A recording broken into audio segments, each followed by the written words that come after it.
سبحان الذي أسرى بعبده ليلا من المسجد الحرام إلى المسجد الأقصى الذي باركنا حوله لنريه من آياتنا إنه هو السميع البصير. صدق الله العظيم. سیرت النبی صلی اللہ علیہ وسلم کا آج درس نمبر 30 ہے.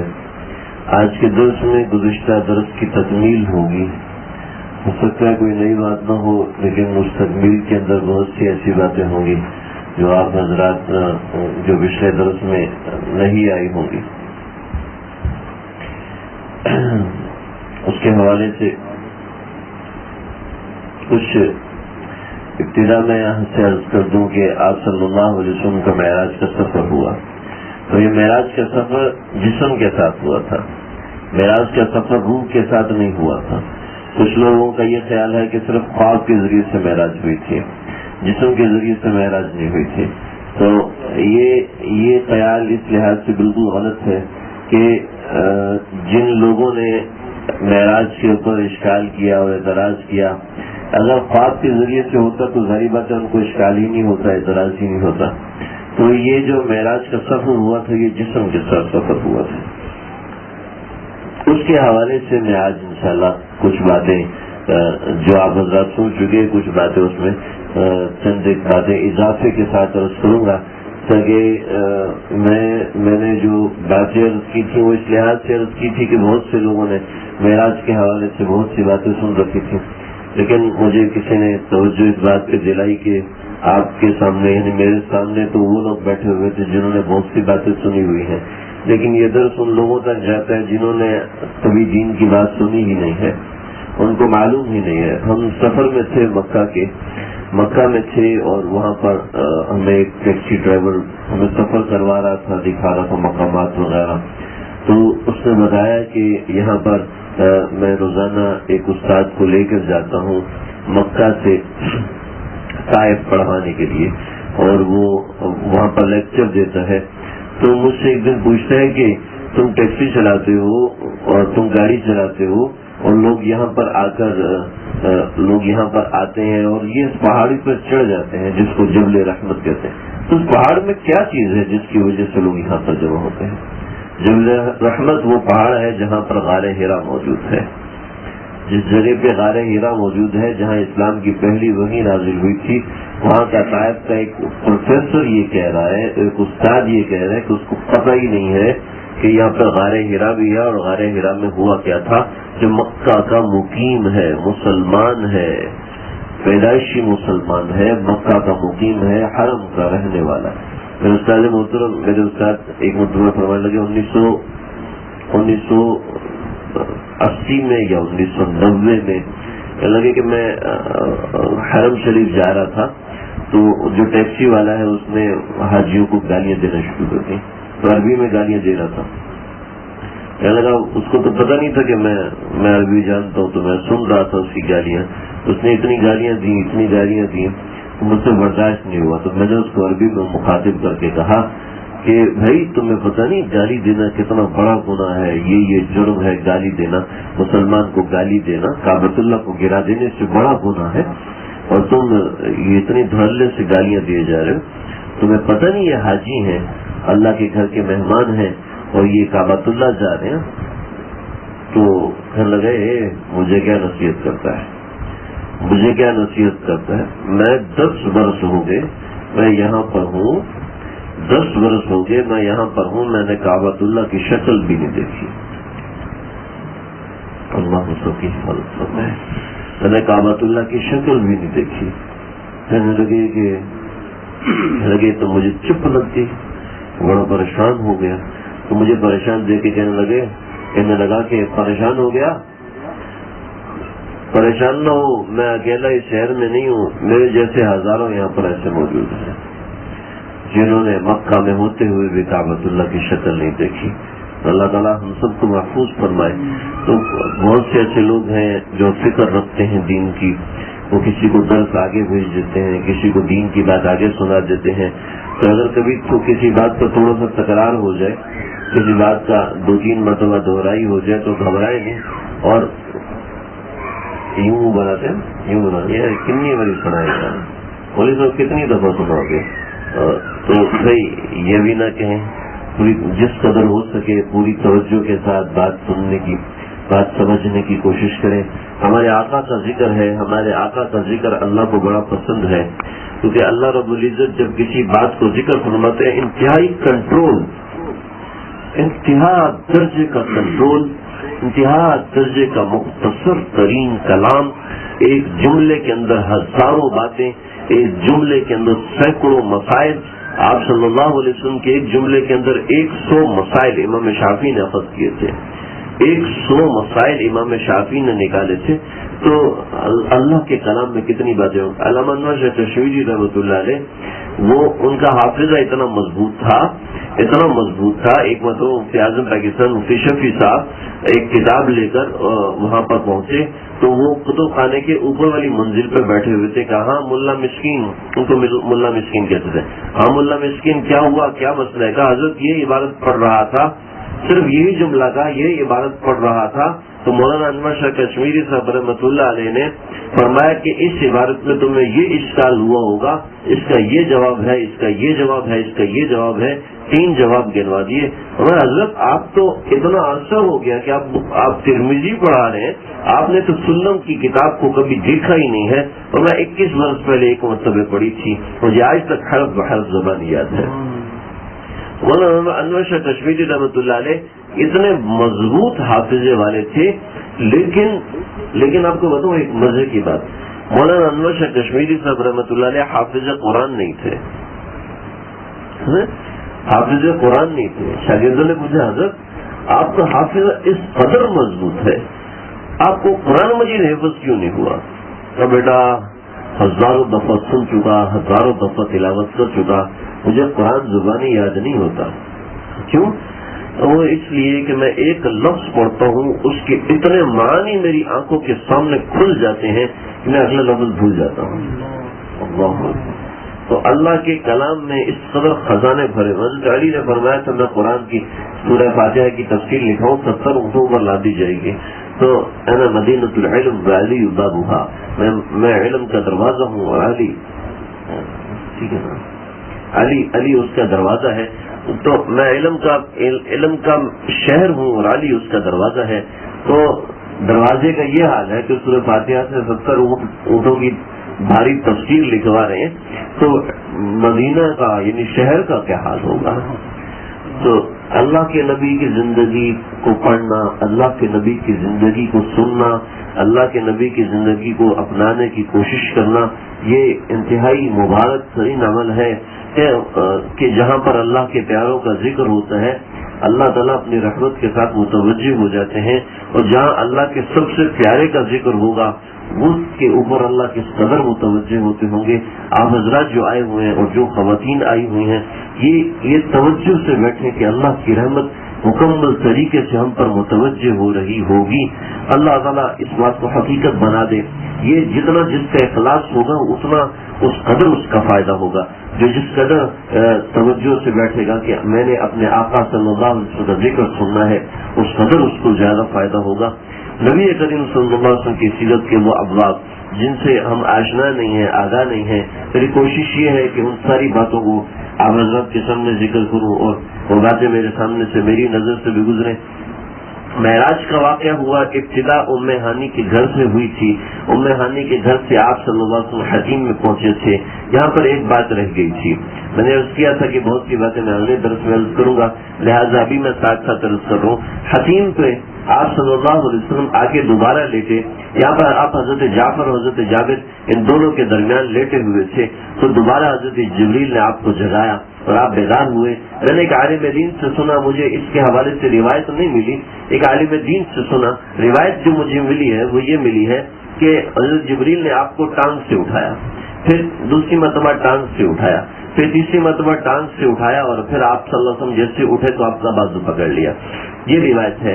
ان عالم دین نے اس روایت کی تفصیل بیان کی. وہ تفصیل مجھے نہیں ملی، ہو سکتا ہے کسی کتاب میں ہو کہ آپ صلی اللہ علیہ وسلم سوئے ہوئے تھے تو ٹانگ سے اٹھایا. ٹانگ سے اٹھانے کا یہ مطلب نہیں یہ ٹانگ ماری اور یوں اٹھا لی. تو ٹانگ مار کے اٹھانا یہ بے ادبی ہوتا ہے، ایسا ممکن نہیں حضرت جبریل ٹانگ مار کے اٹھائیں. تو اس سے معلوم ہوتا ہے کہ روایت سیکھی ہوگی لیکن مجھے ملی نہیں ہے, سنا دیتا ہوں برکت کے لیے, ہو سکتا ہے روایت ہو تو ٹھیک ہے, اگر نہ ہو تو میرا کوئی اس پہ زور نہیں ہے, کوئی ایسا ہو کہ بول دے کہ موضوع ہے. لگے حضرت جبریل علیہ السلام نے جب آپ کو اٹھانے کے لیے آئے تو سمجھ میں نہیں آیا کہ کیسے اٹھاؤں, تو دیکھا آپ صلی اللہ علیہ وسلم کا جسم مبارک گرم ہے اور فرشتوں کا جسم میں نورانیت ہوتی ہے, برودت ہوتی ہے. چنانچہ حضرت جبریل نے اپنے ہونٹوں کے ذریعے سے آپ صلی اللہ علیہ وسلم کے پاؤں مبارک کو بوسہ دیا.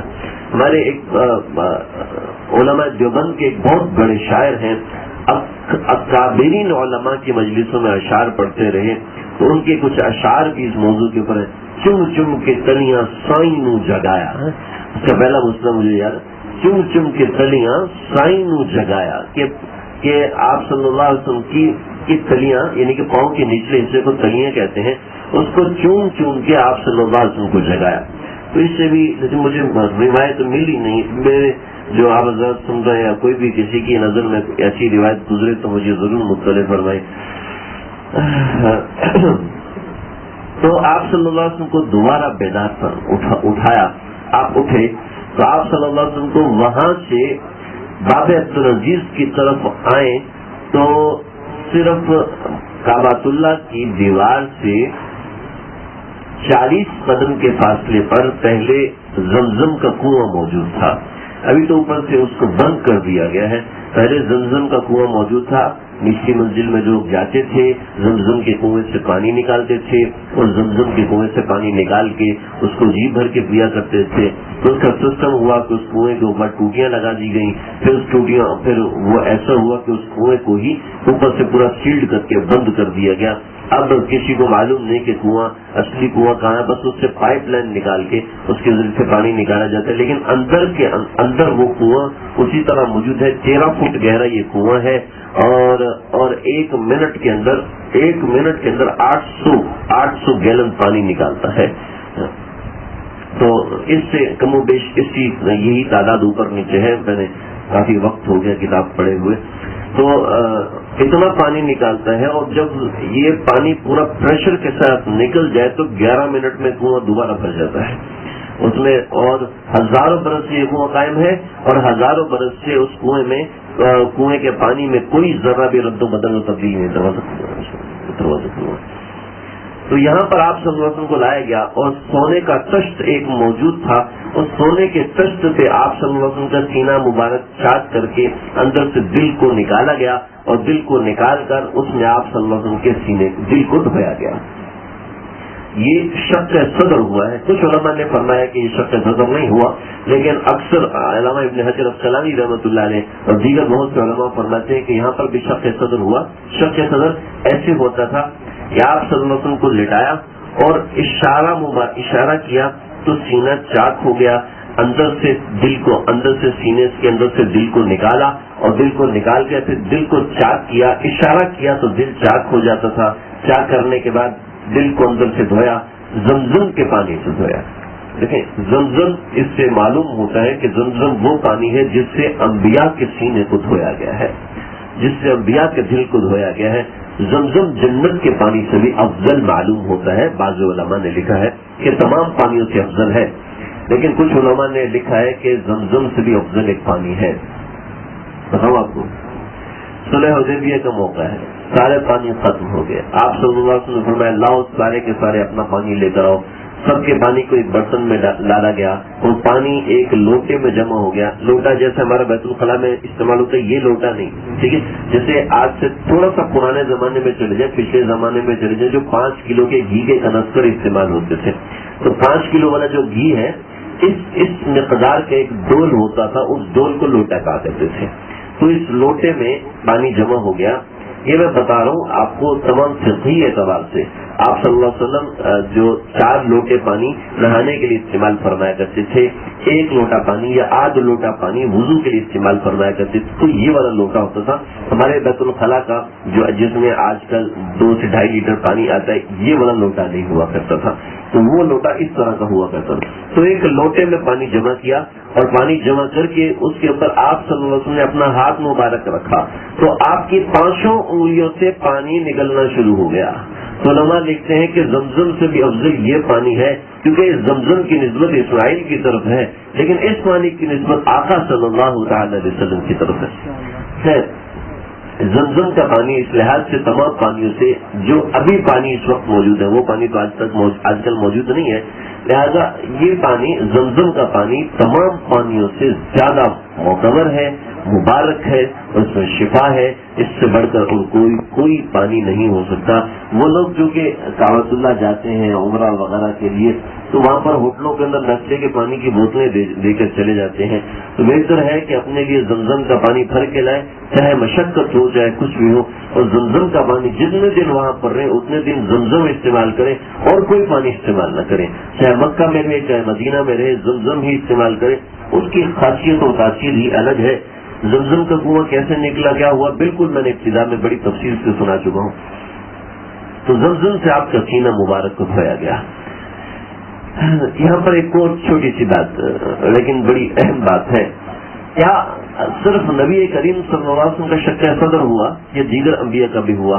تو ایک روایت ملتی ہے آدم علیہ السلام کے ساتھ اللہ رب العزت نے چند ایک چیزیں اتاری تھیں، اس میں حجر اسود بھی تھا، ٹھیک ہے، اور اس کے اندر ایک تابوت تھا۔ تابوت سمجھتے ہیں؟ تابوت یہ ہوتا ہے کہ پرانے زمانے کے اندر لاش کو لکڑی کا ایک کیبن بنتا تھا، اس کیبن کے اندر لاش کو ڈال کے امانتاً اوپر سے بند کر کے دفن کیا جاتا تھا۔ جس لاش کو امانتاً دفن کیا جاتا تھا، جیسے آج کل فوجی لاشوں کو دفن کیا جاتا ہے، تابوت کے اندر بند کر کے سرکاری طور پر دفن کیا جاتا ہے، ایسے ہی ایک تابوت ہوا کرتا تھا۔ اس طرح کا ایک باکس ہوتا تھا جو کہ قبر کی طرح کا ہوا کرتا تھا، جس کے اوپر جس کے 6 کونے ہوا کرتے تھے، لمبو طرح ہوتا تھا، 6 کونے ہوتے تھے، یہ تابوت ہوا کرتا تھا۔ یہ تابوت حضرت آدم علیہ السلام کے ساتھ نازل ہوا تھا۔ عیون الآثار ایک کتاب ہے، اس میں یہ روایت درج ہے، آدم علیہ السلام کے ساتھ جو تابوت نازل ہوا تھا، اس کے اندر تمام انبیاء کی تصویریں تھیں، تمام انبیاء کے کچھ واقعات تھے، تمام انبیاء کے سے تعلق رکھنے والی چند ایک چیزیں نشانی کے طور پر بنی ہوئی تھیں، اور اس میں ایک خانہ 3 ہاتھ لمبا 2 ہاتھ چوڑا، یہ الگ سے بنا ہوا تھا یاقوت کے پتھر کا۔ اس یاقوت کے پتھر میں نبی کریم صلی اللہ علیہ وسلم کے بارے میں کچھ ایک چیزیں رکھی ہوئی تھیں۔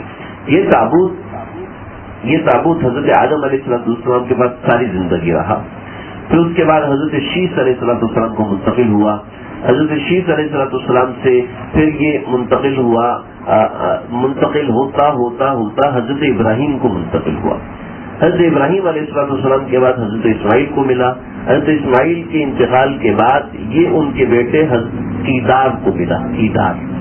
لیکن مسئلہ یہ ہوا کہ قیدار کے زمانے میں اس تابوت کے اوپر جنگ چھڑ گئی، کوئی کہتا ہے ہمیں چاہیے، کوئی کہتا ہے ہمیں چاہیے، تو قیدار کے جو دوسرے بھائی تھے انہوں نے مقابلہ کرنا شروع کر دیا کہ یہ تابوت ان کو دے دیا جائے۔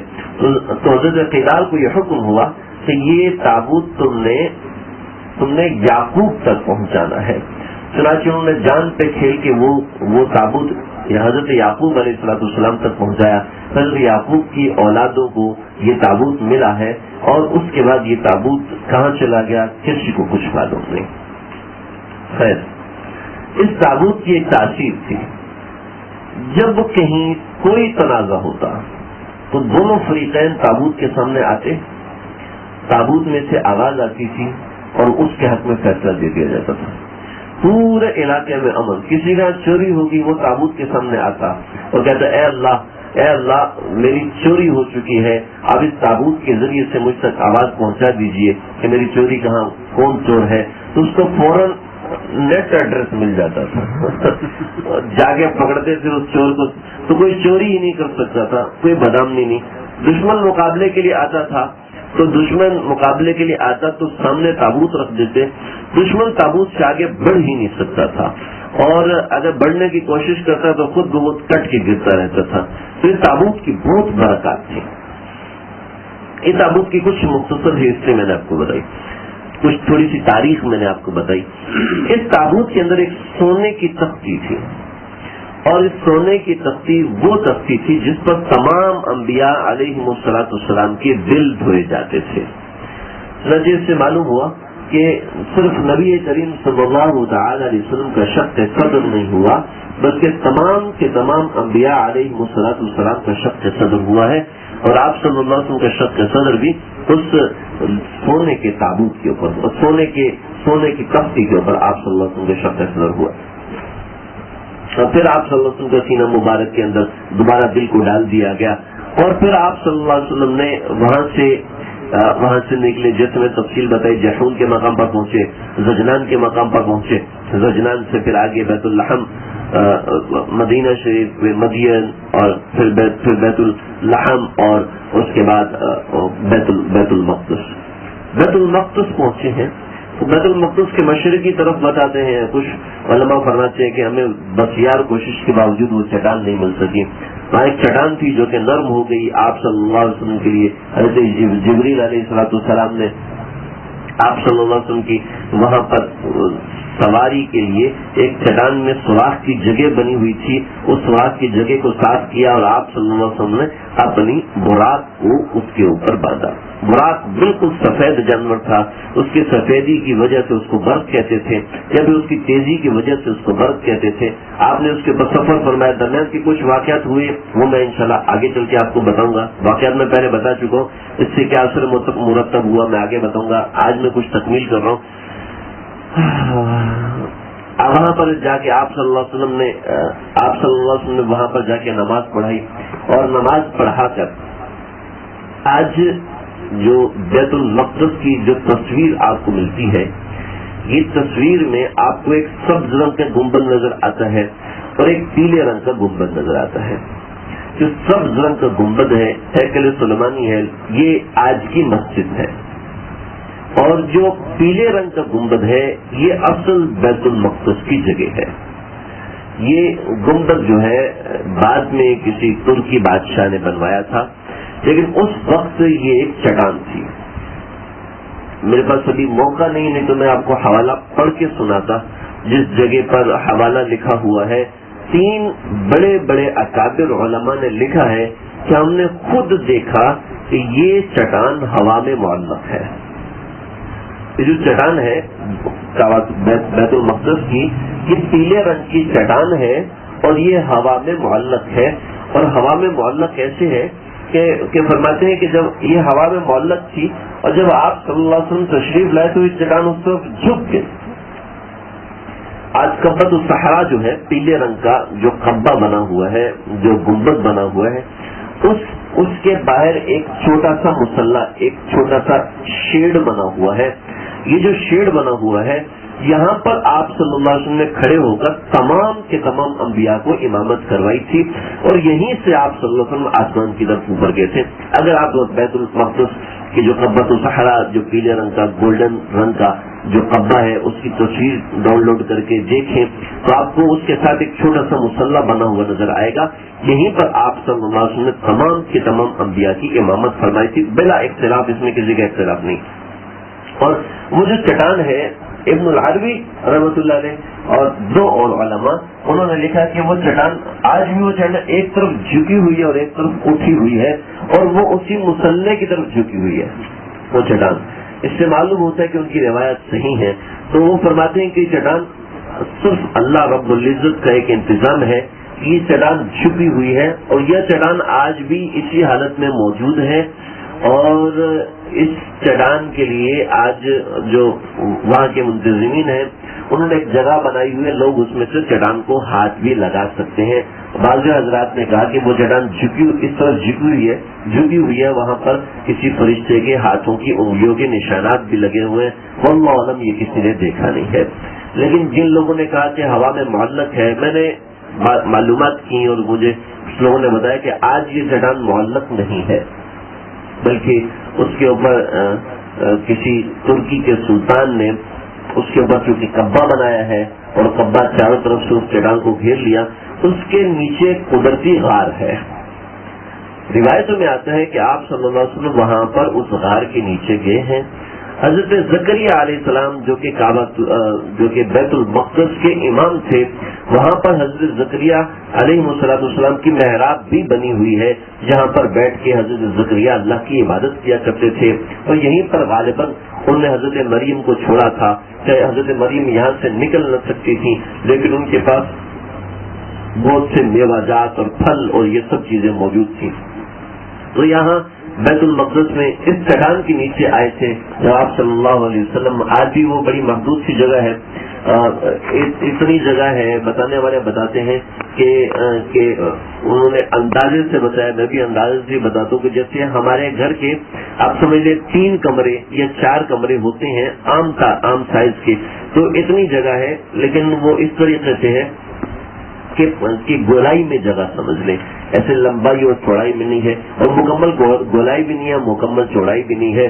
اس جگہ پہ آپ صلی اللہ علیہ وسلم جب چٹان کے نیچے تشریف لائے تو حضرت جبریل نے آپ سے عرض کیا کہ آپ نے اللہ سے دعا کی تھی کہ آپ کو حوروں سے ملاقات کروائی جائے۔ آپ نے فرمایا جی ہاں میں نے اللہ سے دعا کی تھی، چنانچہ آپ صلی اللہ علیہ وسلم کو اس جگہ پر حوروں سے بھی ملاقات کروائی گئی۔ آپ نے فرمایا انتہائی پاکیزہ عورتیں تھیں، آپ نے ان کے حسن و جمال کی کوئی تعریف نہیں فرمائی، صرف یہ فرمایا کہ پاکیزہ عورتیں تھیں، میری ان سے ملاقات کروائی گی۔ پھر آپ صلی اللہ علیہ وسلم نے تمام کے تمام انبیاء کو نماز پڑھوائی، اور تمام کے تمام انبیاء سے نماز پڑھنے کے بعد جو تمام انبیاء سے بات ہوئی میں اس کو برکت کے طور پر ذکر کرتا ہوں۔ پچھلی دفعہ میں نے اختصار کیا تھا۔ حضرت ابراہیم علیہ السلام نے جو کلام فرمایا، تمام انبیاء کے سامنے بیٹھ کر جو بات فرمائی وہ یہ فرمائی، الحمدللہ الذی اتخذنی خلیلا وأعطانی ملکا عظیما وجعلنی امة قانتا یؤتم به وانقذ لی من النار وجعلها علیہا برد وسلاما، کہ پاکیزگی ہے اللہ پاک کی ذات کے لیے جس نے مجھ کو اپنا خلیل بنایا، مجھ کو ملک عظیم عطا فرمایا، امام و پیشوا بنایا، اور آگ کو میرے حق میں برد اور سلام بنایا، ٹھنڈک بنایا۔ یہ حضرت ابراہیم علیہ السلام کا خطاب ہے۔ میں نے برکت کے طور پر ذکر کیا ہے، اور اگر کسی کو دلچسپی نہ بھی ہو تو بتکلف اس کو دلچسپی سے سننا چاہیے کہ وہ کلمات جو پیارے ابراہیم علیہ السلام نے اپنی زبان سے فرمائے وہ ہم تک پہنچ رہے ہیں۔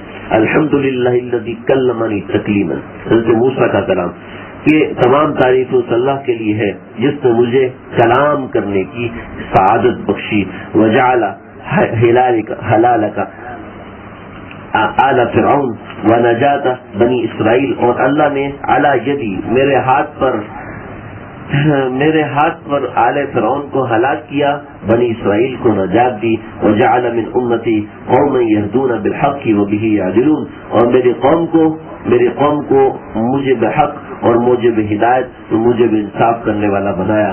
پھر حضرت داؤد علیہ السلام نے ارشاد فرمایا کہ الحمدللہ الذی جعل لی ملکا عظیما، کہ تمام تعریف اس ذات کے لیے جس نے میرے لیے ملک عظیم بنایا، وعلمنی الزبور، اور زبور کو مجھے سکھایا، وَأَلَنَّ لِلْحَدِيدِ، اور میرے ہاتھ پر لوہے کو نرم فرمایا، وَسَخَّرَ لِي الْجِبَالَ، اور پہاڑوں کو میرے لیے مسخر فرمایا، سبحنا والطیر، جو میرے ساتھ تسبیح کرتے تھے اور میرے ساتھ پرندے بھی تسبیح کرتے تھے، وَعَطَانِي حکمت، اور مجھے حکمت سکھایا، وَفَصْلُ الْخِطَاب، اور مجھے خطاب سکھایا، میں تقریر کرنے کا فن مجھے دیا۔ تقریر کرنے کا فن یہ ایک بڑا اہم بات ہوتی ہے، یہ معمولی بات نہیں ہے۔ بہت اچھے علماء ہوتے ہیں، ان کو بات کرنے اور بات سمجھانے کا ہنر نہیں آتا۔ حضرت داؤد علیہ السلام یہ وہ ہے کہ جن کی تلاوت اور جن کی تقریر ایسی تھی کہ کوئی سنے بغیر نہیں رہ سکتا تھا، کہ ان کے ساتھ پہاڑ بھی جب یہ تلاوت کرتے تھے جھوم جایا کرتے تھے۔ انشاءاللہ قیامت میں جنت کے اندر ہم اللہ رب العزت سے حضرت داؤد علیہ السلام کی تلاوت سنیں گے۔ اللہ قیامت کے اسٹیج لگائیں گے، وہاں سب سے پہلے جو تلاوت ہوگی حضرت داؤد علیہ السلام تلاوت فرمائیں گے۔ اور حضرت داؤد کیا تلاوت کریں گے آپ کو معلوم ہے؟ حضرت داؤد سورہ رحمان کی تلاوت فرمائیں گے۔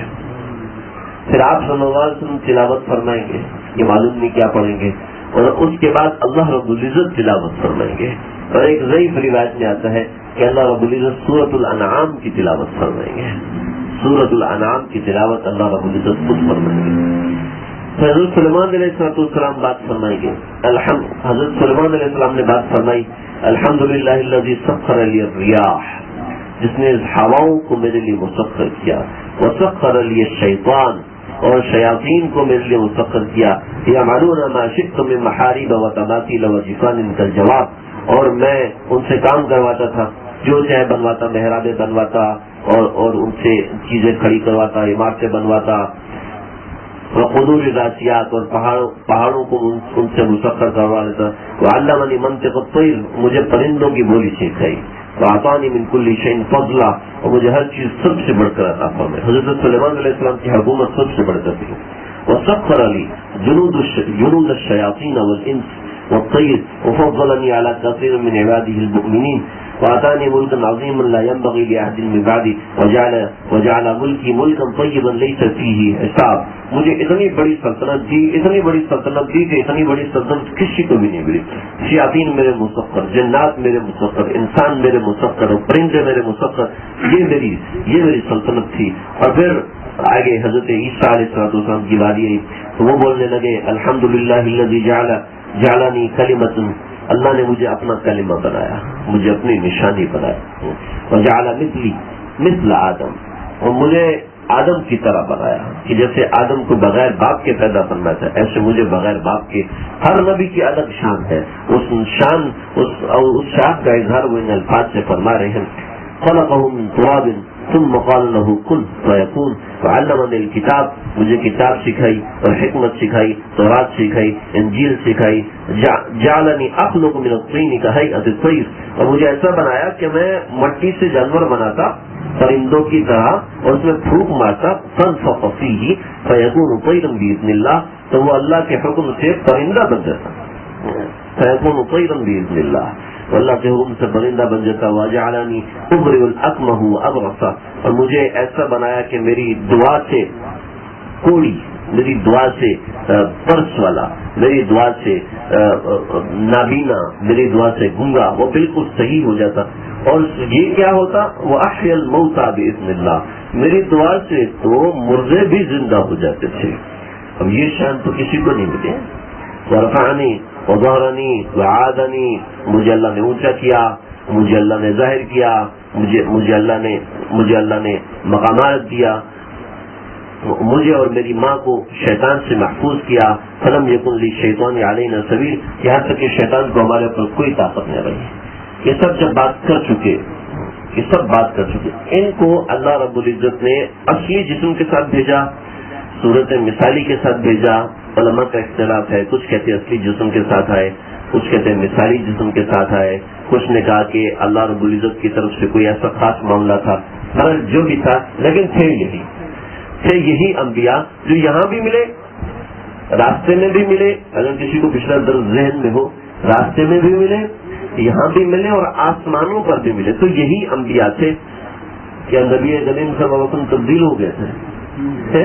راستے میں تبدیل ہو گئے تھے، یہاں آ کے تبدیل ہو گئے تھے، آسمانوں پہ تبدیل۔ آپ صلی اللہ علیہ وسلم جیسے روح مع جسد سے، ویسے بھی یہ انبیاء ہو سکتے ہیں۔ کسی کو کسی کی رائے کچھ ہے، کسی کی رائے کچھ ہے، تو ہماری رائے اس طرح۔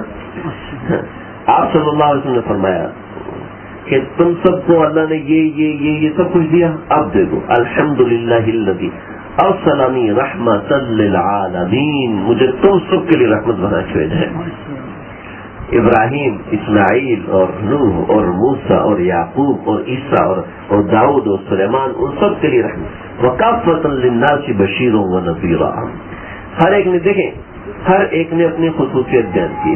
اور ہمارے نبی کا کیا کام؟ ہمارے نبی کیا کر رہے ہیں؟ اپنی خصوصیت نہیں، بلکہ اپنی خصوصیت میں سب لوگوں کو شامل کریں۔ کافۃ للناس بشیر و نذیر، اس کے اندر فائدہ کس کا تھا؟ اپنا تھا۔ تو یہاں پر فائدہ کس کا ہے؟ یہاں پر سب لوگوں کا فائدہ، رحمت للعالمین، سب کے لیے رحمت۔ کافۃ للناس بشیر و نذیر، تمام لوگوں کے لیے بشارت سنانے والا اور ڈرانے والا۔ وانزل علی الفرقان، اور انزل علی الفرقان، اور اتارا فرقان کو، فیہ بیان لکل شیء، اس میں ہر چیز کا بیان ہے۔ اور کسی نے اپنی امت کا ذکر نہیں کیا، سب نے اپنی حکومتوں کا ذکر کیا۔ فرمایا وجعل امتی خیر امتی، میری امت کو بہترین امت بنایا۔ اخرجت للناس، جو لوگوں کے لیے نکالی گئی۔ وجعل امتی هم الاولین والآخرین، میری امت اولین بھی ہے اور آخرین بھی ہے۔ آخرین کیسے؟ ابھی آخرین تو ایسے جیسے ہم آخر میں ہیں. اور اولین کیسے ہیں؟ اولین قیامت کے اندر. قیامت میں ہماری امت سب سے پہلے نمبر پر ہوگی. سب سے پہلے نمبر پر کیسے ہوگی کہ قیامت کے دن 120 صفیں ہوں گی اور امت محمدیہ صلی اللہ علیہ وسلم کی 80 صفیں ہوں گی. باقی 40 صفیں دیگر امتوں کی ہوگی. تو ہماری امت اولین ہوگی اور آخرین بعثت کے اعتبار سے. وشرح لی صدری اور وشرح لی صدری اور میرے سینے کو فراخ کیا. وضع عنی وزری اور میرے وزن کو کم کیا. ورفع لی ذکری اور میرے ذکر کو سب سے بلند کر دیا. وجعلنی فاتحا و خاتمہ اور مجھے ابتدا کرنے والا اور انتہا کرنے والا بنایا ہے. آپ سے پوچھا ابو ہریرہ نے یا رسول اللہ صلی اللہ تعالی علیہ وسلم آپ کو کب پیدا فرمایا, آپ کو کب نبوت ملی؟ فرمایا کہ انی کنت نبیا, میں اس وقت بھی نبی تھا جبکہ آدم علیہ السلام روح اور جسد میں نہیں آئے تھے. وہ اس وقت بھی نبی تھا کہ جب آدم علیہ السلام مٹی میں گدے ہوئے تھے, وہ اس وقت بھی نبی تھا. تو میں فاتح بھی ہوں, ابتدا کرنے والا بھی, خاتم بھی ہوں, تمام نبیوں کے آخر میں آنے والا ہوں. حضرت ابراہیم علیہ السلام نے یہ سنا تو فرمایا کہ ہاں لہذا افضلکم محمد صلی اللہ تعالی علیہ وسلم, اسی وجہ سے محمد صلی اللہ علیہ وسلم تم میں سب سے افضل ہے. پھر آپ صلی اللہ علیہ وسلم کو وہاں پر ضیافت کے طور پر مشروبات پیش کیے گئے. 3 قسم کے مشروبات, بعض روایت میں 4 قسم کے مشروبات, 3 قسم کے مشروبات, یہ صحیح جامع روایت ہے. ایک میں شہد تھا, ایک میں دودھ تھا اور ایک میں شراب تھی. آپ صلی اللہ علیہ وسلم نے دودھ کو پسند فرمایا. تو جبریل علیہ السلام نے فرمایا کہ آپ نے فطرت کو پسند فرمایا. اگر آپ شراب کو پسند فرماتے تو ساری امت, آپ کی امت, اکثر امت مرتد ہو جاتی. علماء نے لکھا ہے مرتد ہونے کا مطلب یہ نہیں ہے, مرتد ہونے کا مطلب یہ نہیں کہ مرتد ہو جائے گی, مرتد ہونے کا مطلب یہ کہ بدعملی میں مبتلا ہو جائے گی. پھر اس کے بعد آپ صلی اللہ علیہ وسلم کے لیے آسمان سے رفرف لائی کی. پھر آپ صلی اللہ علیہ وسلم اوپر اٹھے, آسمانوں پر گئے. پہلے آسمان پر داخل ہونے سے پہلے کچھ باتیں میں نے چھوڑ رہ گئی تھیں, وہ میں عرض کروں.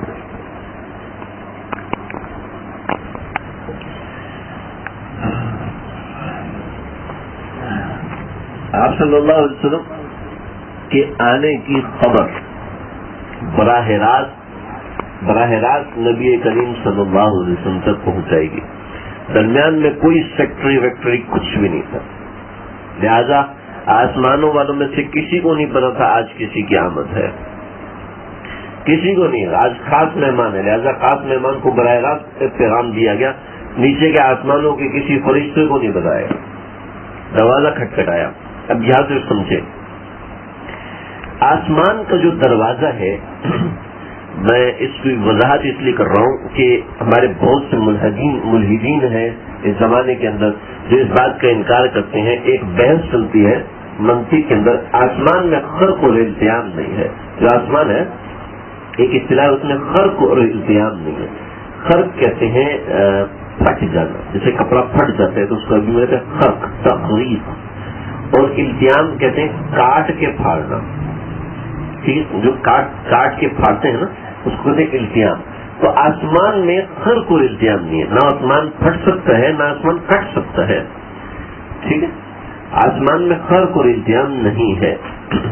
تو آسمان میں خرق اور التیام, اس کو ذرا اور طریقے سے کچھ شاید آپ کو سمجھ میں نہیں آ رہا. ساری کی ساری زمین پھٹ کے نیچے سے ہمیں نظر آنا شروع ہو جائے, ایسا ہو سکتا ہے کہ بھائی اس زمین سے ایک دروازہ بنے نیچے سے نکلنے والا, ایسا ہو سکتا ہے. یہاں زمین میں دروازہ بنے, اتنا بس گہرا کنواں کھودے, یہاں سے داخل ہو کے امریکہ سے نکل رہا ہے, ایسا ہو سکتا ہے.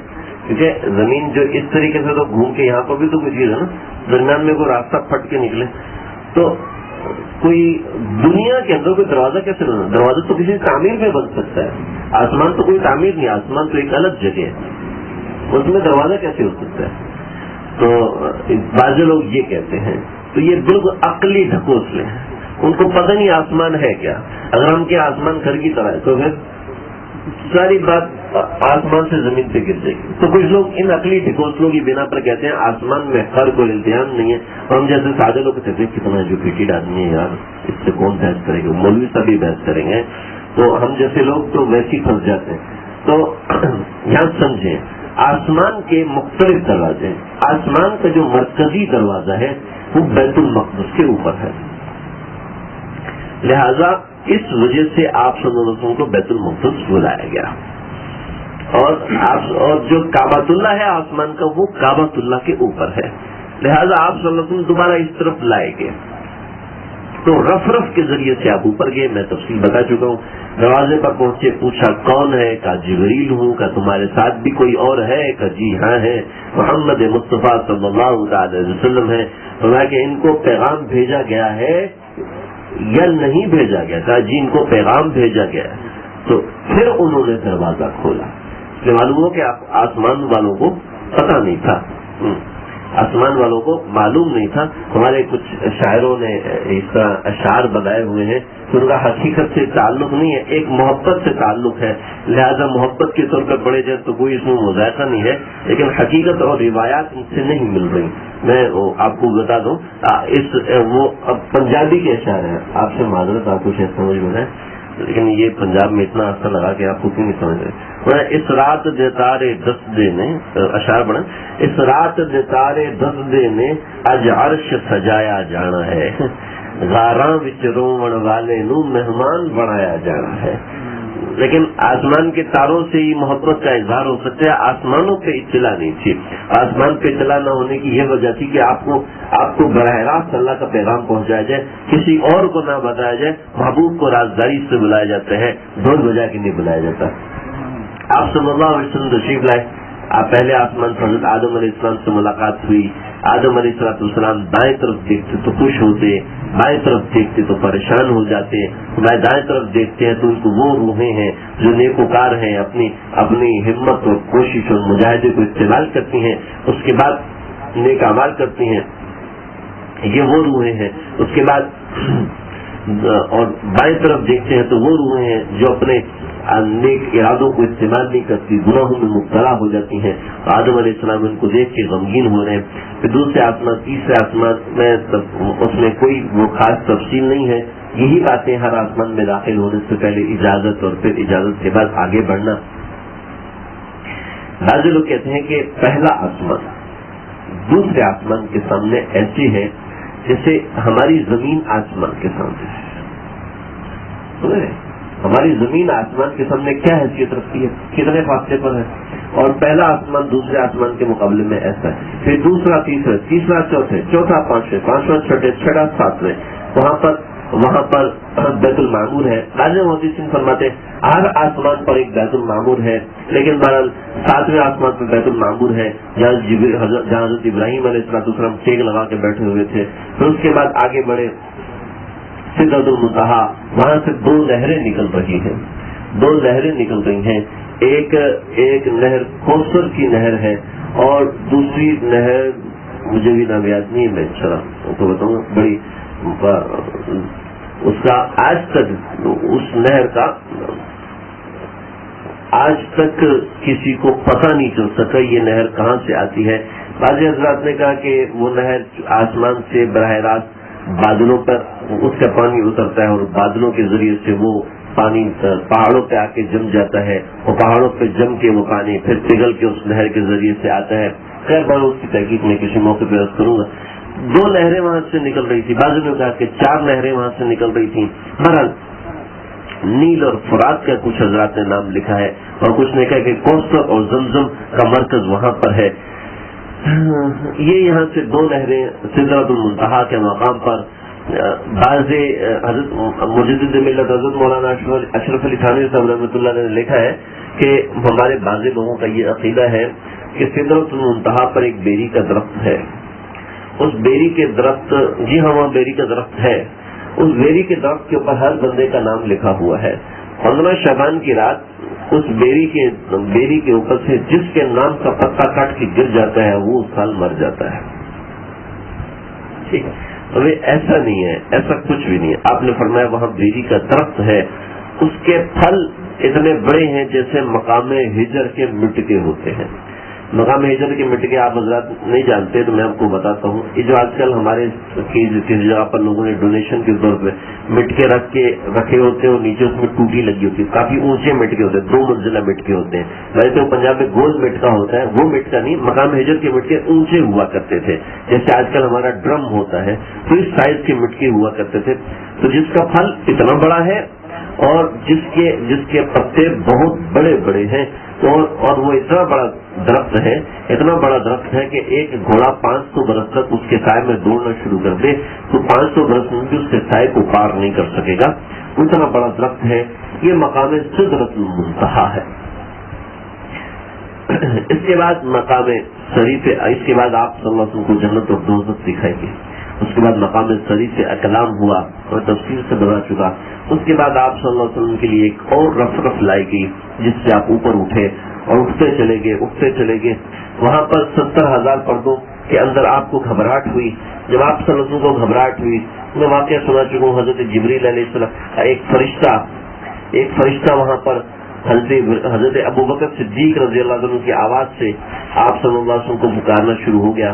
اور آپ صلی اللہ علیہ وسلم نے فرمایا کہ یہ ابوبکر صدیق میرے پاس کہاں سے آ گئے. تو آپ اللہ تعالیٰ نے فرمایا کہ یہ ابوبکر صدیق نہیں ہے, ہم نے ان کی آواز سے ایک فرشتہ پیدا فرمایا ہے جو آپ سے باتیں کرے گا, آپ کا دل بہلاتا رہے گا. یہ بھی معلوم ہوتا ہے ہمارے آقا صلی اللہ علیہ وسلم اور صدیق اکبر کا تعلق کس قدر مضبوط ہے.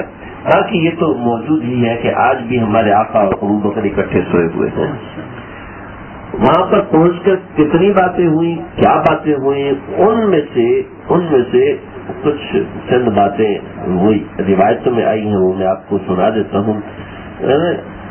فرمانے لگے, ایک شاعر نے بڑا پیار سے لکھا, بڑی زبردست نعت ہے. اس کا ایک شعر آپ کو سناتا ہوں کہ پاس بلایا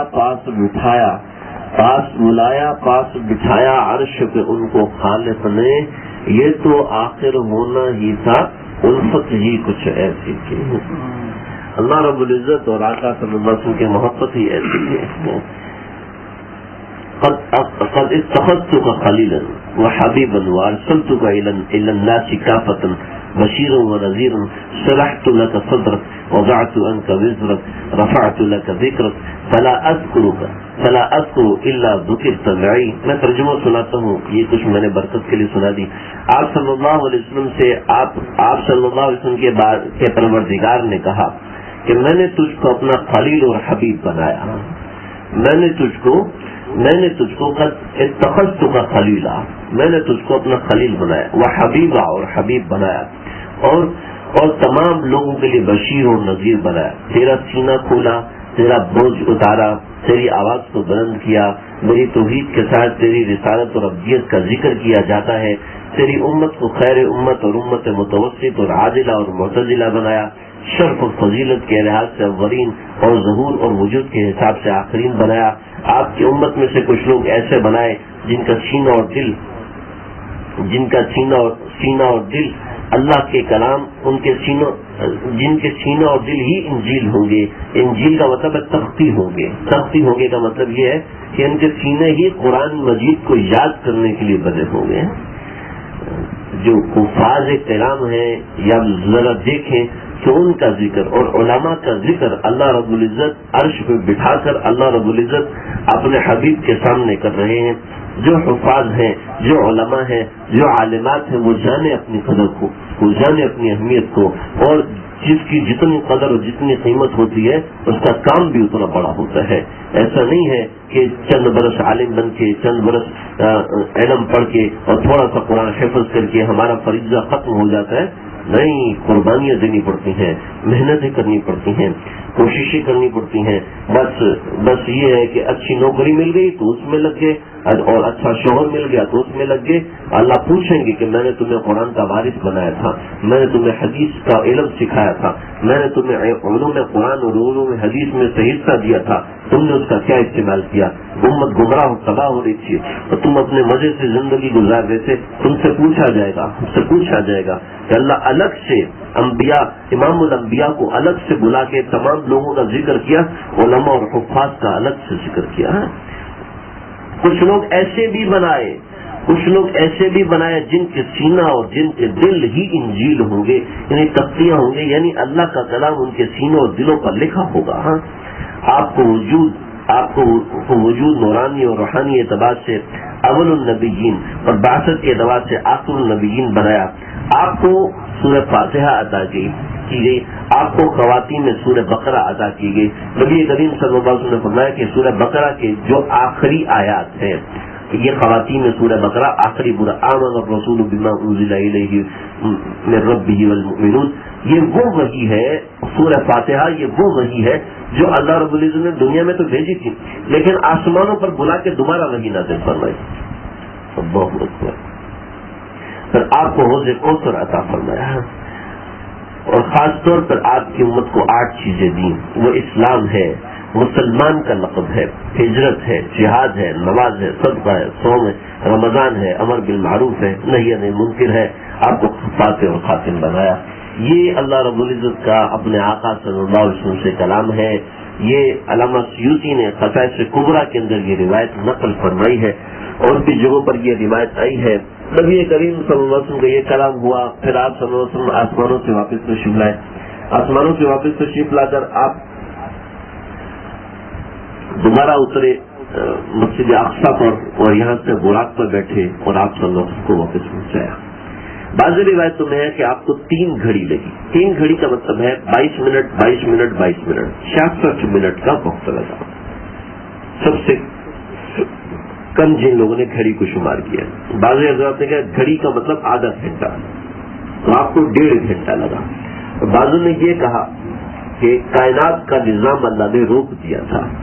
کائنات کا نظام ایسا اللہ نے روکا کہ کائنات کا تمام نظام رک گیا، اور آپ صلی اللہ علیہ وسلم اتنے وقت میں ہوا ہے.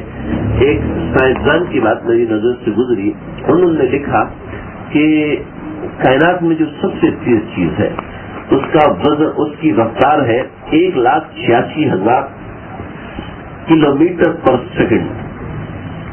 سب سے زیادہ جو تعداد، جو اسپیڈ ہے 1,86,000 کلومیٹر پر سیکنڈ ہے. جو چیز اس سے زیادہ تیز چلے گی تو وہ وقت سے آگے نکل جائے گی، لہذا وقت اس کو پکڑ نہیں سکتا. اور براق جو برق سے ہے، تو آپ ایک لمحے میں بیت المقدس پہنچے ہیں، تو یہ اسپیڈ 1,86,000 مربع کلومیٹر سے 1,86,000 کلومیٹر پر سیکنڈ سے کئی زیادہ تیز اسپیڈ ہے کہ ایک لمحے میں آسمان تک پہنچ گئے. آسمان کا فاصلہ زمین سے تو کروڑوں کلومیٹر ہے، اور ایک لمحے میں پہنچ گئے، تو اس کا مطلب ہے کہ آپ وقت سے آگے نکل گئے. اور بعض حضرات نے یہ بھی لکھا ہے کہ اگر اس وقت کو جمع کیا جائے کہ آپ نے جنت کی سیر کی، آپ نے جہنم کی سیر کی، آپ نے 7 آسمانوں کو پار کیا، اس وقت کو اگر میچ کیا جائے دنیاوی اوقات کے اعتبار سے تو 1400 برس لگ جاتے. لیکن اللہ نے وقت کو روک لیا.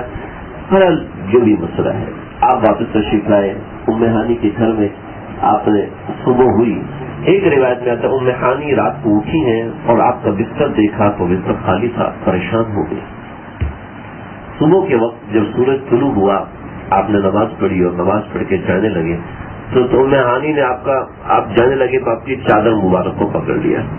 چادر مبارک سے ہو سکتا ہے بات سمجھ میں نہ آئے تو میں کچھ وضاحت کر دوں.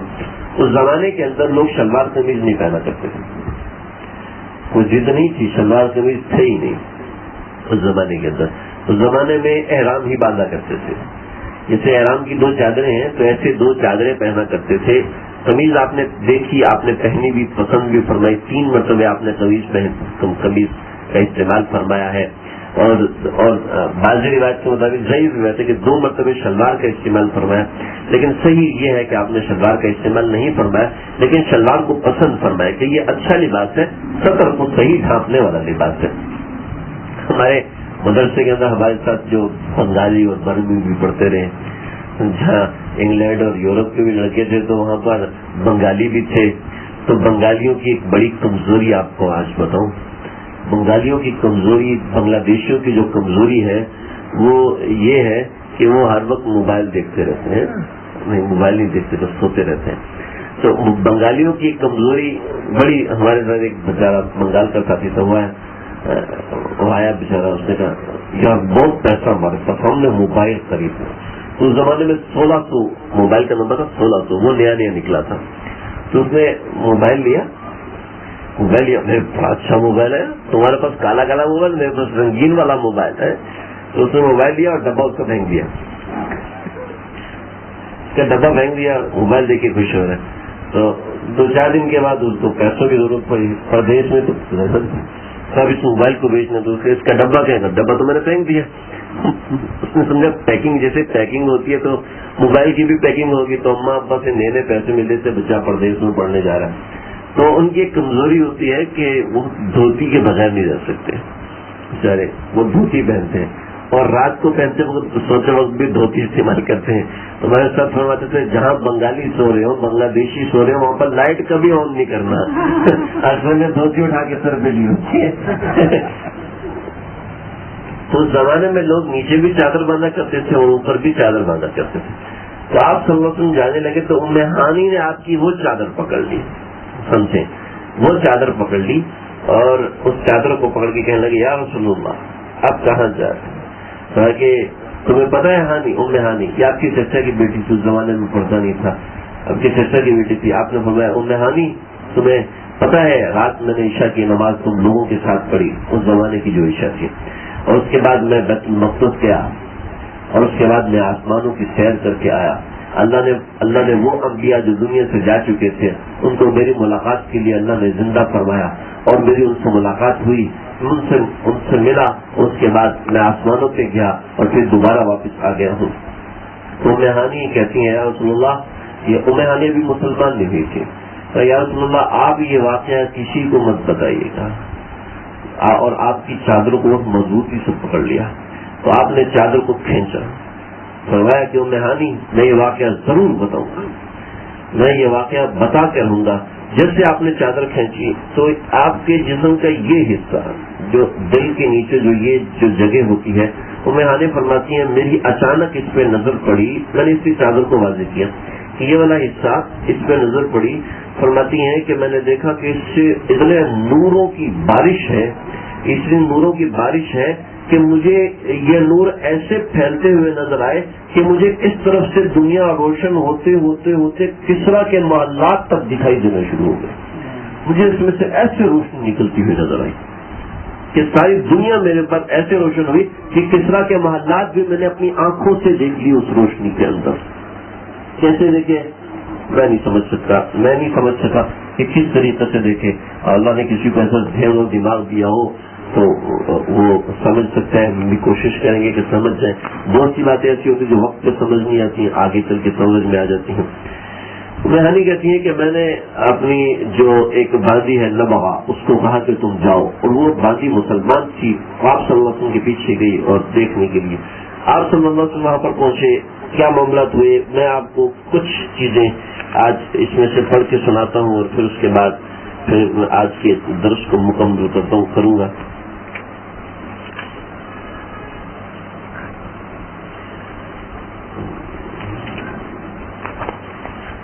یہ پڑھ کے اس لیے سنا رہا ہوں کہ اس کو پڑھ کے سنانے کا مزہ اور لذت اور ہے، وہ واقعے کی بالکل صحیح عکاسی ہوگی.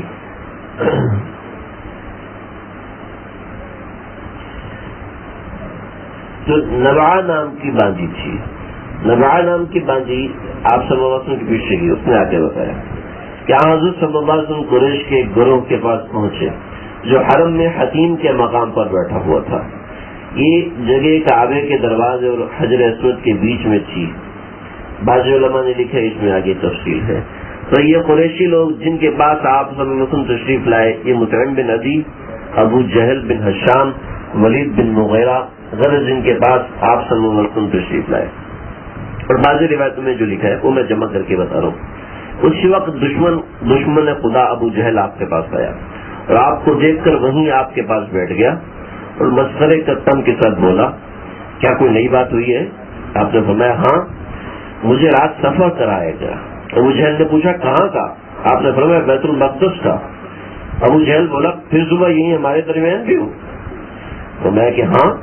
ابو جہل ایک دم آپ کو جھٹلایا نہیں، بلکہ اس نے سوچا کہ لوگوں کو بلاؤں اور یہ بات سنواؤں، کیونکہ اگر ابھی میں نے اس واقعے کو جھٹلا دیا تو شاید دوسروں کے سامنے آپ اس واقعے سے انکار کر دیں آپ خود منکر ہو جائیں گے. لہذا کیا رائے ہے کہ میں تمہاری قوم کے دوسرے لوگوں کو بھی بلا لوں، پھر تم یہی باتیں ان کو بھی سناؤ جو مجھے سنائی ہیں. فرمایا ہاں بلاؤ. ابو جہل نے فوراً سب کو بلانے کے لیے پکارا. اے بنی کعب، اے بنی ابن نوا کی گروہ. یہ بات سنتے ہی یہ سارے لوگ اپنے اپنے مجلس سے اٹھ گئے، یہاں تک کہ یہاں حضرت صلی اللہ علیہ وسلم اور ابو جہل کے پاس آ کے بیٹھ گئے. ابو جہل نے آپ سے کہا اپنی قوم کو سب کچھ بتا دو جو تم نے مجھے بتایا ہے. تو آپ صلی اللہ علیہ وسلم نے فرمایا کہ آج رات میں نے سفر کیا. لوگوں نے پوچھا کہاں کا؟ فرمایا میں بیت المقدس گیا تھا، وہاں پچھلے نبیوں کی ایک جماعت کو دوبارہ زندہ کر کے میرے سامنے لایا. ان ابراہیم، موسیٰ، عیسیٰ علیہ السلام تھے. میں نے ان کے ساتھ نماز پڑھی، پھر ان سے باتیں بھی کی. ابو جہل نے تمسخر آمیز انداز میں کہا کہ مجھے ان پیغمبروں کے حلیے بتاؤ. یہ میں نے آپ کو سنانا تھا، پیغمبروں کے حلیے. فرمایا کہ جہاں تک حضرت عیسیٰ کا تعلق ہے وہ نہ تو لمبے قد کے تھے نہ چھوٹے قد کے تھے، بلکہ درمیانہ قد تھا. سینہ چوڑا تھا، رنگ ان کا سرخ و سفید تھا. جیسے ہمارے افغانی پٹھان ہوتے نا، ان کا رنگ سرخ بھی ہوتا ہے اور سفید بھی ہوتا ہے، تو رنگ ان کا سرخ و سفید تھا. اور ایک روایت میں ان کے رنگ میں سرخی غالب تھی، اور ایسا لگتا تھا جیسے ان کی داڑھی سے نور کے موتی برس رہے ہو. اور ایک روایت میں ہے کہ وہ ایسے لگتا تھا جیسے ابھی غسل خانے سے نکل کے آئے ہیں. ابھی وہ غسل ایسے لگ رہا تھا کہ جیسے ابھی وہ غسل خانے سے نکل کر آئے ہوں، تو بالکل ایسا محسوس ہو رہا تھا. اللہ اکبر. پھر اس میں ساری تفصیل اس کتابوں میں لکھی ہوئی ہے. اس کے بعد پھر ان کفار کو ان انبیاء کے حلیے معلوم تھے، ان کفار کی روایات چلتی ہوئی آتی تھی، اور یہاں تک کہ ہمارے نبی کریم صلی اللہ علیہ وسلم کو حلیہ بھی لوگوں نے بتایا ہوا تھا، لیکن جان بوجھ کے نہیں مانا کرتے تھے. دیگر انبیاء کے حلیے ان کفار کو معلوم تھے، ان کے قصیدوں میں ان کے حلیوں کا ذکر ہوتا تھا، ان کی باتوں میں ان انبیاء کے حلیوں کا ذکر ہوتا تھا. تو یہ سارے حلیے ذکر تھے. حضرت موسیٰ کا حلیہ ہمارا وہ موٹے تھے اور ان کا رنگ گندمی تھا، حضرت موسیٰ علیہ السلام. لیکن ان کے رنگ کے مقابلے میں ان کا ہاتھ بالکل چاند کی طرح چمک رہا تھا. یہ معجزے کی طرح تھا کہ ان کا جو ہاتھ تھا وہ چاند کی طرح چمک رہا ہوتا تھا، اور باقی جسم کا رنگ ایسا ہی تھا. لیکن ان کا قد جو تھا وہ قد ایسا اٹھتا ہوا قد تھا. شنودہ ایک قوم ہے، اس کی طرح کا قد تھا. جیسے آپ دیکھتے ہیں کچھ اونچے قد کے لوگ جن کی ڈیل ڈول بہت بڑی ہوتی ہے. حضرت موسیٰ علیہ السلام جیسے ہمارے پشین کے کچھ لوگ ہوتے ہیں، ہمارے ساتھ تو پڑے ہوئے ہیں، ہر ایک سیمپل مجھے اچھی طرح معلوم ہے. ہمارے ساتھ کچھ انڈونیشین پڑھتے تھے، تو ایک مرتبہ زہر کے وقت ہم قیلولہ کر کے اٹھے تو آنکھیں مل رہے تھے، تو وہاں سے گزرے تو دھوپ تھی، تو وہ بیچارے اتنے کالے تھے، اتنے زیادہ کالے تھے کہ وہ دھوپ میں نظر ہی نہیں آتے تھے. تو وہ دھوپ ایسی تیز تھی، تو وہ آ رہے تھے تو میں نے خود اپنی آنکھوں سے دیکھا. مجھے ایسے لگا کپڑے چلتے ہوئے آ رہے ہیں اور اس کے اوپر ایک ٹوپی ہے اور کپڑے چلتے ہوئے آ رہے ہیں. ہمارے ایک ساتھی نے کہا بھوت جن، یوں کہہ کے مسجد کی طرف بھاگا. کچھ ادھر کچھ پیچھے کچھ آگے، اور کیلولوں میں لوگ کچھ آگے سوئے ہوئے کچھ آگے جب ہوئے پیچھے قاری فاروق صاحب ڈنڈا لے کے آ رہے تھے.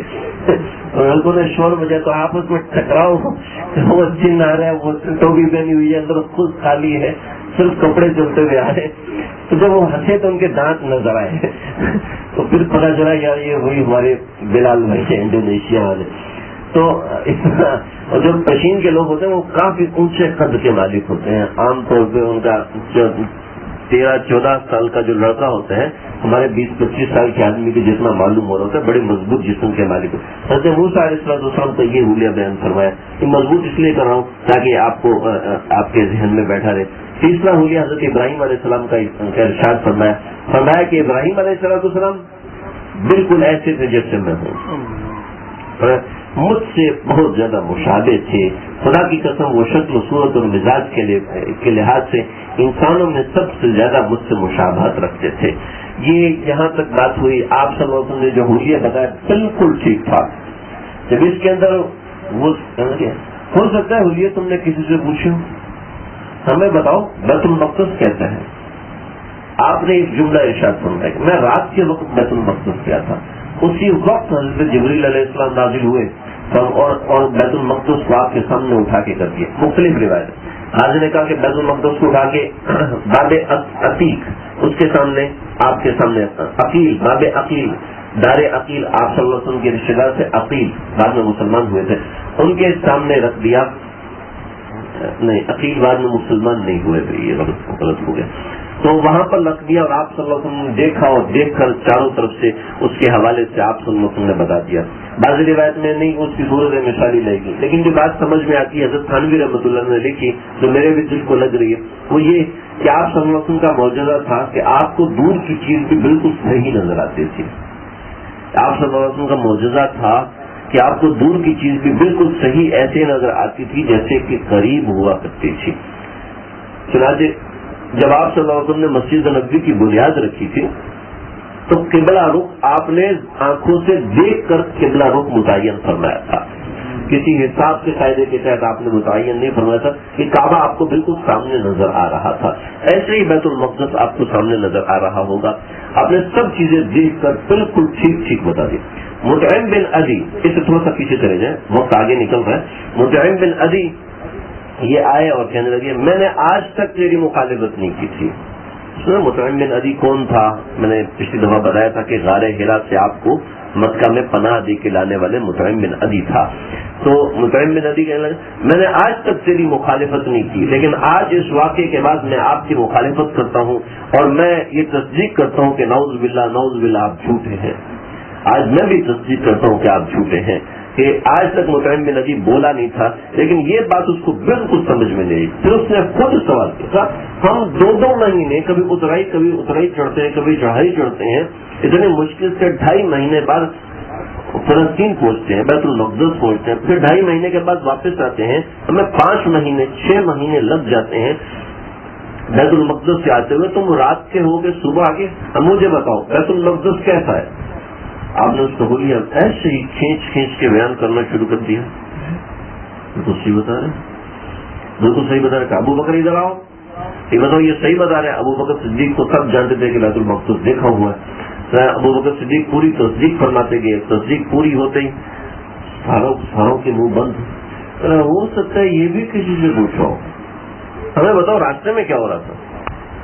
آپ نے فرمایا مجھے میں نے ذکر کیا مقام زجنان، وہاں پر ایک قافلہ تھا.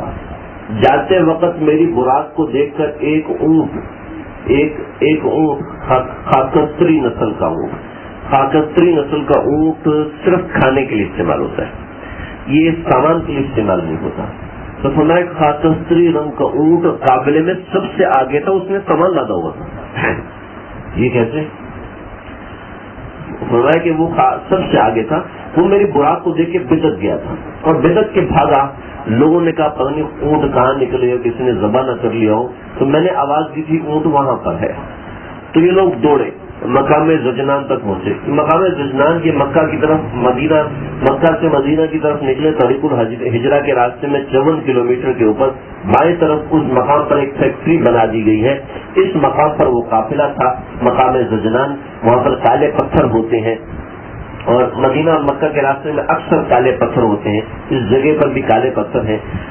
مقام زجنان پہ وہ قافلہ تھا. آپ صلی اللہ علیہ وسلم نے بتایا کہ یہاں پر قافلہ اس کی خاکستری رنگ کا اونٹ سب سے آگے ہے اور اس کے دائیں بائیں 2 بورے لدے ہوئے ہیں. یہ سارے وہاں پہنچے اور سارے وہاں پہنچ کر معلوم کیا ہاں بھائی تمہارا کوئی اونٹ گم ہوا تھا؟ جی ہوا تھا اس رات میں. اور کسی اجنبی نے آواز دی تھی؟ کہا ہاں بالکل آواز دی تھی. تو پھر تم نے وہاں پر جا کے دیکھا تھا اونٹ کا؟ جی دیکھا تھا. وہ اونٹ ویسے ہی کھڑا تھا جیسے اس اجنبی نے بتایا تھا. چلو جی ادھر بھی مارے گئے. پانی والا واقعہ میں سنا چکا ہوں. تو آپ نے فرمایا ایک اور قافلہ ہے جو کہ بدھ کے دن پہنچے گا. بدھ کے دن یہاں پہنچ جائے گا. وہ قافلہ پیچھے ہے. وہ بدھ کے دن یہاں مکہ میں پہنچ جائے گا. چلو ٹھیک ہے. سارے بدھ کے دن جناب مکہ سے باہر نکل کے کھڑے ہو گئے. آج دیکھتے ہیں پہنچتا ہی نہیں پہنچتا. اور مسئلہ یہ قافلہ لیٹ ہو گیا. تو آپ صلی اللہ علیہ وسلم نے اللہ سے دعا کی. اللہ رب العزت نے سورج کو روک دیا اور سورج رکا رہا یہاں تک کہ قافلہ پہنچ گیا. جب قافلہ پہنچا تو پھر آپ صلی اللہ علیہ وسلم نے فرمایا کہ ہاں دیکھو جیسے میں نے کہا تھا ویسے قافلہ پہنچ گیا. لیکن اس کے باوجود ان لوگوں نے سب کچھ دیکھنے، سب کچھ جانچنے، سب کچھ پرکھنے کے باوجود آپ صلی اللہ علیہ وسلم کے اوپر ایمان یہ لوگ نہیں لائے. اور جو دیگر مسلمان تھے ان کا ایمان اور زیادہ مضبوط ہو گیا. اللہ رب العزت اس درس کو قبول فرمائے، آپ کے آنے کو، بیٹھنے کو، جمع ہونے کو، وقت دینے کو، اپنی نیند قربان کرنے کو قبول فرمائے. وآخر دعوانا الحمدللہ رب العالمین. بسم اللہ الرحمن الرحیم. اللهم ربنا تقبل منا انك انت السميع العليم وتب علينا انك انت التواب الرحيم.